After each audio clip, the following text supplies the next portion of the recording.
I call this the matrix, right? You have to step out of the matrix. You have to go red pill. You have to go red pill and not blue pill, right? And any of you guys who know anything about the matrix, you guys know that the red pill breaks the simulation of something that your circle of influence has always done, always will do, will continue to do. And because it will continue to do that, you will be stuck in this continuous loop of a little bit of success, a little bit of failure, right? And then you start all over again because you've ruined everything that you started. And then you get a little bit of success, a little bit of failure, but you'll never reach those goals that you truly want, right? Because it comes to you in drips. When I believe that when you truly, truly hit your stride and you're with the right people, that success is like an open fire hydrant of the amount of abundance that comes your way, guys.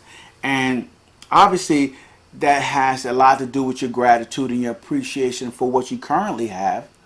But it also deals with you being around the right people to begin to push you in the right direction, right? You can't always get what you want by staying the same, is the point I am making. You staying the same is stopping you from achieving what you want, and your frustrations are coming from you beating your head against the wall doing the same thing over and over again. And hey, like the workout, that's insanity, guys. That is insanity that you guys would actually do that and think that something else is going to come out of that, like a different outcome.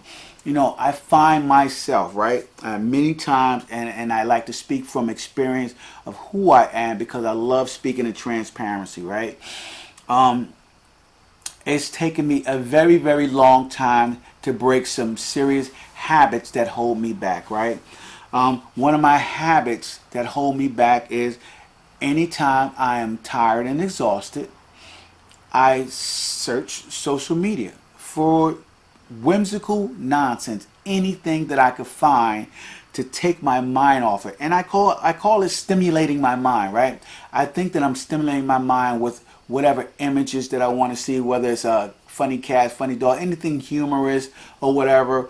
And so I find myself surfing, and I even do lifestyle stuff, right? People are living glamorous on beaches and vacations and stuff like that. And none of that has anything to do with me moving forward and making progress. None of it, right?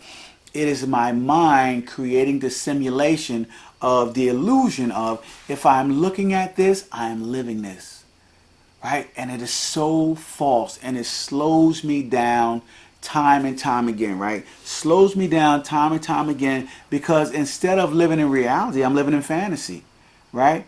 When you are stuck on social media and you're scrolling through that, your dopamine hits in your brain are incredible, and you're living a fantasy life. You're not living a real life. You're not grounded in reality. You're grounded in some false images that people put up to pose, man, to make themselves look good to you, so that you follow them and check them out and continue to look at their posts over and over again. But it's not the type of life to live in, man.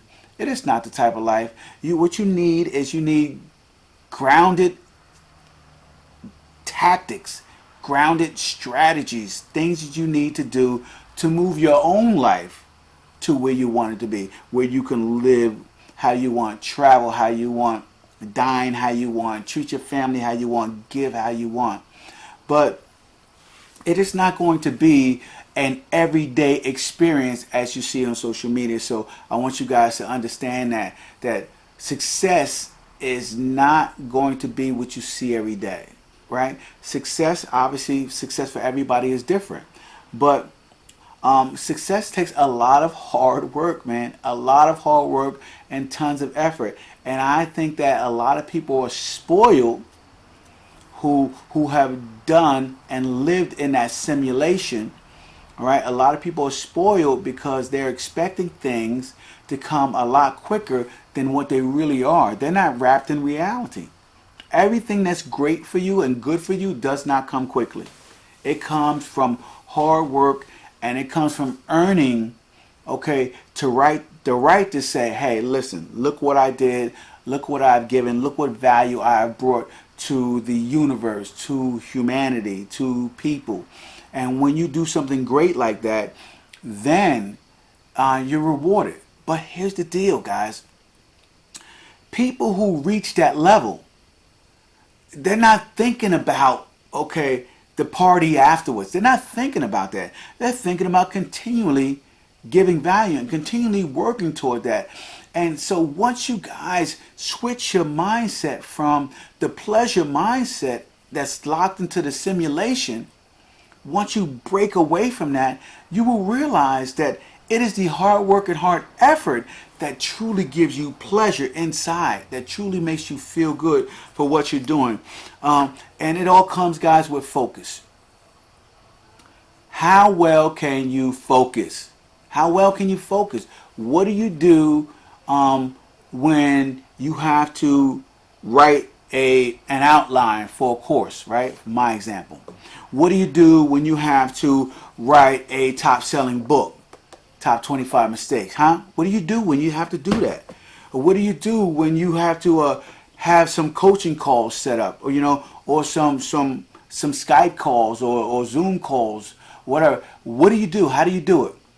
You have to focus. You have to focus on what you need to do in the moment, and you may need to take an hour, 2 hours, 3 hours. You may need to focus for 8 hours a day. Solid focus. Right, you have to learn how to focus, and there's some apps for that and stuff like that. But damn the apps, guys!